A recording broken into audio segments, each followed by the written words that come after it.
რა გეგმები აქვს წყლის კომპანიას თბილისში Georgian Water and Power-ის წარმომადგენლები დავით ნარმანიას ხვდებიან და თბილისის მთავრობას სამმავლო პროექტებს აცნობენ. ქეთი ნადიბაიძე განაგრძობს თემაზე საუბარს, ქეთი გისმენთ.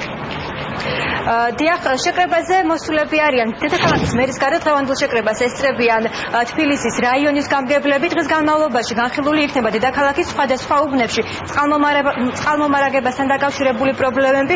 განსაკუთრებული ყურადღება კი დაეთმობა თბილისის შემოერთებულ უბნებზე არსებულ მდგომარეობას, მათ შორის დიდი და პატარა ლილოს დასახლებებს, ასევე ავჭალას, სოფელ დიღომს, მუხიანს.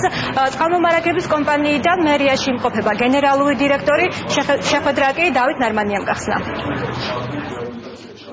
ყოველი კვირის პარასკევი დღე სერვისის მიმწოდებელი სხვადასხვა კომპანიების საქმიანობის მოსმენას დაეთმობა, სადაც ვნახავთ და მოусვენთ ანგარიშებს იმის თაობაზე თუ რა პრინციპით მუშაობენ სერვისის მიმწოდებლები, რას აკეთებენ, როგორ აკეთებენ და ასე შემდეგ, ასევე რა გეგმები აქვთ მათ. ჩვენი უმთავრესი ამოცანა არის ის, რომ ის რაცაც გთხოვდა ხალხი წინა საარჩევნოდ და ის რაც პრობლემის სახით არსებობს ქალაქში, ეს ყველაფერი მოვაგვაროთ, დავსახოთ გრაფიკი ისეთნაირად, რომ იყოს ობიექტური, შეფასებადი. Წარმოგიდგენია ჩვენი პრობლემატიური უბნები, სადაც აღსადგენია როგორც საკანალიზაციო ქსელები, ასევე წყალსადენის ქსელები.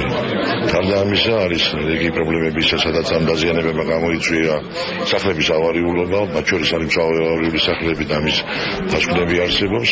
Თავისუფლებით ხელმძღვანელებს ყველა ამ პრობლემატიურ საკითხს გავაცნობთ და ალბათ დავსახოთ გამოსვლების გზებს. კომპანიასთან შეხვედრაზე მოვიტანე 80-ზე მეტი ქუჩის ჩამონათვალი, სადაც საკონტროლო პრობლემები, რომელიც ეხება მთლიანად კომპანიის კომპეტენციას. მე მინდა განსაკუთრებით ხაზი გავუსვა დამოკიდებულებასაც ძალიან ხშირად და ეს ხდება წლების მანძილზე.